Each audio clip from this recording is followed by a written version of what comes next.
നമസ്കാരം കൂട്ടുകാരെ, എല്ലാവർക്കും പുതിയൊരു വീഡിയോയിലേക്ക് സ്വാഗതം. നമ്മൾ ഇന്ന് സദ്യ സ്റ്റൈൽ പരിപ്പ് പായസമാണ് ഉണ്ടാക്കാനായിട്ട് പോകുന്നത്.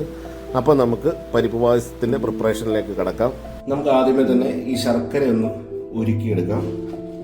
അപ്പോൾ അതിനായിട്ട് ഞാൻ 1 കിലോ ശർക്കര എടുത്തിട്ടുണ്ട്. 1/2 കിലോ ചെറുപയർ പരിപ്പാണ് നമ്മൾ എടുത്തിരിക്കുന്നത്. അപ്പോൾ 1 കിലോ ശർക്കര എടുത്തിട്ടുണ്ട്. അപ്പോൾ ശർക്കര എല്ലാം ചെറുതായിട്ടൊന്ന് പൊട്ടിച്ചെടുത്തു.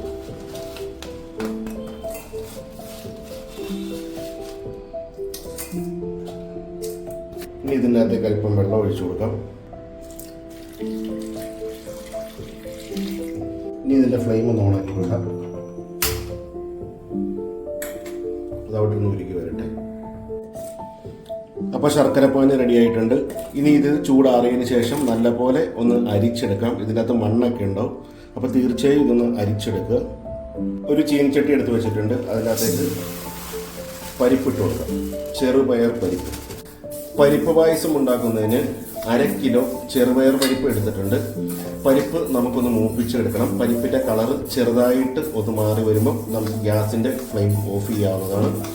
അപ്പോൾ ഇത് ഇളക്കുമ്പോൾ കൈ വിടാതെ ഇളക്കണം. നമ്മൾ ഇത് മൂപ്പിക്കുമ്പോൾ തീരെ ചെറിയ ഫ്ലെയിമിലിട്ട് വേണം ഇത് മൂപ്പിച്ച് എടുക്കാനായിട്ട്. കൈ വിടാതെ ഇളക്കി കൊടുത്തുകൊണ്ടിരിക്കുക.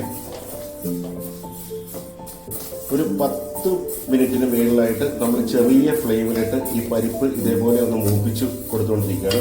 അപ്പോൾ പരിപ്പ് പാകമായോ എന്നറിയാനായിട്ട് ഇതിൽ നിന്ന് ഒരു 3-4 എണ്ണം എടുത്ത് നമുക്കൊന്ന് ചവച്ച് നോക്കാം. പാകമായി. അതായത് പരിപ്പ് മൂത്തെന്നറിയാൻ പരിപ്പ് നമ്മളൊരു 3-4 എണ്ണം എടുത്ത് വായിലിടുമ്പോൾ കടിക്കുമ്പോൾ അത് പൊട്ടണം. അത് പൊട്ടുകയാണെന്നുണ്ടെങ്കിൽ അത് കറക്റ്റ് അതിൻ്റെ പാകമായിട്ടുണ്ട്. നമ്മുടെ പരിപ്പ് ഒന്ന് പൊട്ടി വന്നിട്ടുണ്ട്. അപ്പോൾ നമുക്കിനി ഇത് ഓഫ് ചെയ്തിട്ട് ഈ പാത്രത്തിൽ നിന്ന് മറ്റൊരു പാത്രത്തിലേക്ക് നമുക്ക് മാറ്റി വെക്കാം.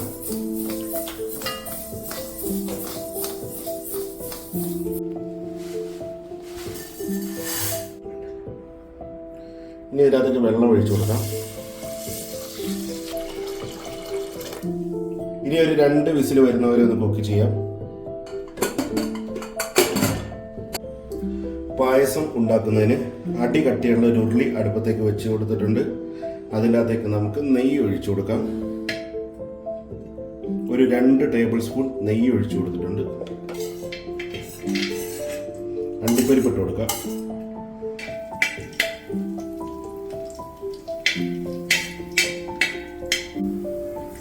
കറുത്ത മുന്തിരി,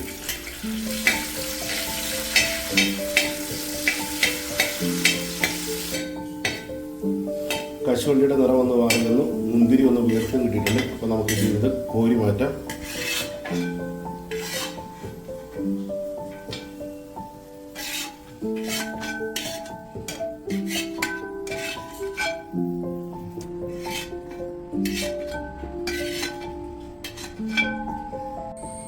ഇനി ഇതിനകത്തേക്ക് ശർക്കര പാനീയം ഒഴിച്ചു കൊടുക്കാം.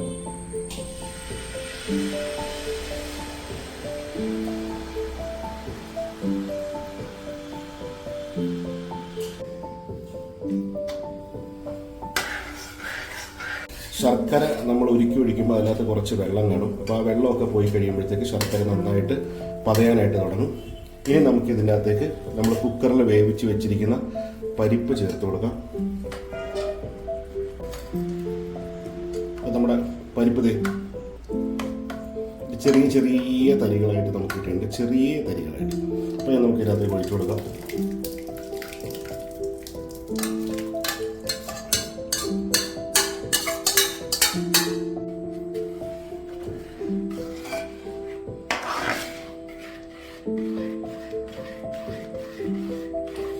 നന്നായിട്ട് ശർക്കരയായിട്ടൊന്ന് മിക്സ് ചെയ്ത് കൊടുക്കുക.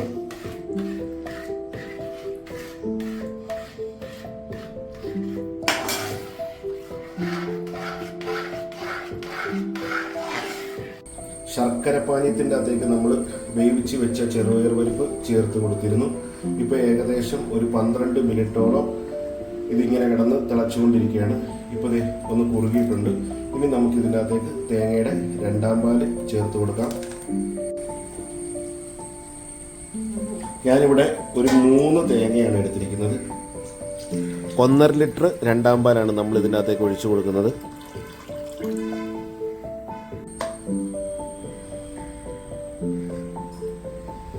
ഇനി നമുക്ക് ഫ്ലെയിം ഒന്ന് ഹൈ ഫ്ലെയിമിലേക്ക് ഇടാം. ഇതൊന്നും തിളച്ച് വരട്ടെ.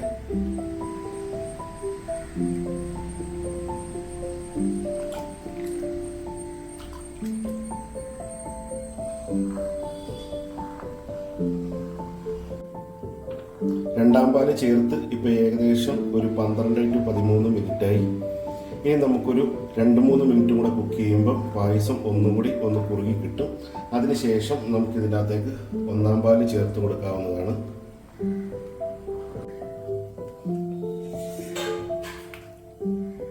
അപ്പോൾ ഇനി നമുക്ക് ഒന്നാം പാൽ ഒഴിക്കാം. നമ്മുടെ ഈ ഒരു കയ്യിൽ അടിയിൽ ചെറുതായിട്ടൊന്ന് തിങ്ങാനായിട്ട് തുടങ്ങിയിട്ടുണ്ട്. അപ്പോൾ അങ്ങനെ തുടങ്ങുമ്പോൾ നമുക്ക് ഇതിനകത്തേക്ക് ഒന്നാം പാല് ഒഴിച്ചു കൊടുക്കാവുന്നതാണ്. പിന്നെ പായസം ഒരു ഇച്ചിരി നീട്ടിയിരുന്നോട്ടെ. കാര്യം ഇത് പരിപ്പ് പായസമായതുകൊണ്ട് ഇത് തണുക്കുമ്പോൾ നന്നായിട്ട് അങ്ങ് കുറുകും. അതുകൊണ്ട് ഒരു ഇച്ചിരി നീട്ടി അങ്ങനെ നമുക്കിരിക്കാം. ഇനി നമുക്ക് ഫ്ലെയിമൊക്കെ കുറച്ച് വെക്കാം.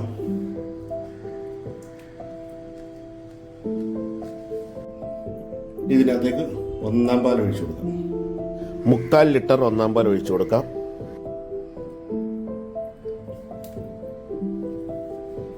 ഒന്നാം പാൽ ഒഴിച്ച് നന്നായിട്ട് നമുക്ക് അങ്ങോട്ട് മിക്സ് ചെയ്യാം.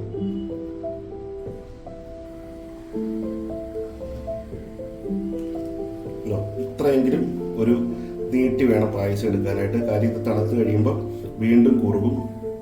അപ്പോൾ ഇനി നമുക്ക് ഇതിൻ്റെ ഫ്ലെയിം ഓഫ് ചെയ്യാം.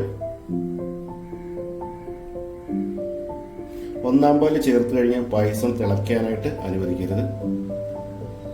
ഒന്നാം പാല് ചേർത്ത് ഒരു 1 മിനിറ്റ് കഴിയുമ്പോഴത്തേക്ക് നമുക്ക് ഫ്ലെയിം ഓഫ് ചെയ്യാവുന്നതാണ്.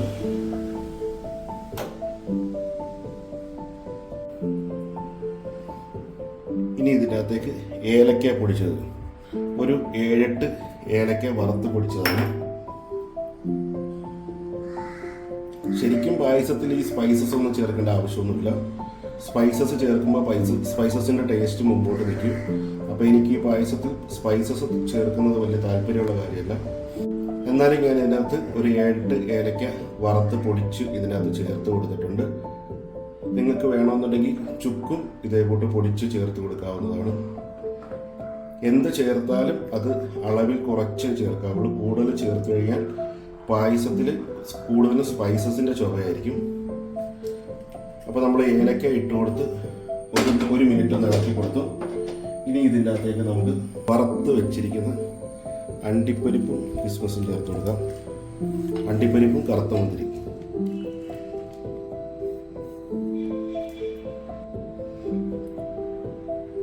ഇനി ഒരു 1/2 ടേബിൾ സ്പൂൺ നെയ്യ്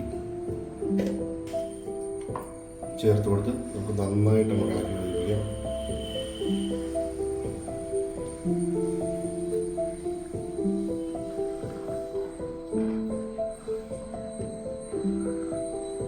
അപ്പോൾ നമ്മുടെ സ്വയംഭൻ പരിപ്പ് പായസം റെഡി ആയിട്ടുണ്ട്. ഇത് നന്നായിട്ട് ഇളക്കി യോജിപ്പിച്ച് അന്നേരം തന്നെ മറ്റൊരു പാത്രത്തിലേക്ക് കോരി മാറ്റണം. ഉരുളിക്ക് ചൂടുള്ളത് കൊണ്ട് പായസം ഇനിയും ഈ ഉരുളിക്കകത്ത് വെച്ചിരുന്ന കുറുകും. അതുകൊണ്ട് പായസം വെച്ച് കഴിഞ്ഞാൽ അന്നേരം തന്നെ മറ്റൊരു പാത്രത്തിലേക്ക് പകർത്തി കൊടുക്കുക. അപ്പോൾ നമ്മുടെ സദ്യ സ്റ്റൈൽ പരിപ്പ് പായസം റെഡിയായി കഴിഞ്ഞു. വീഡിയോ കണ്ട കൂട്ടർ ഒരിക്കലെങ്കിലും ഈ റെസിപ്പി ഒന്ന് ട്രൈ ചെയ്ത് നോക്കുക.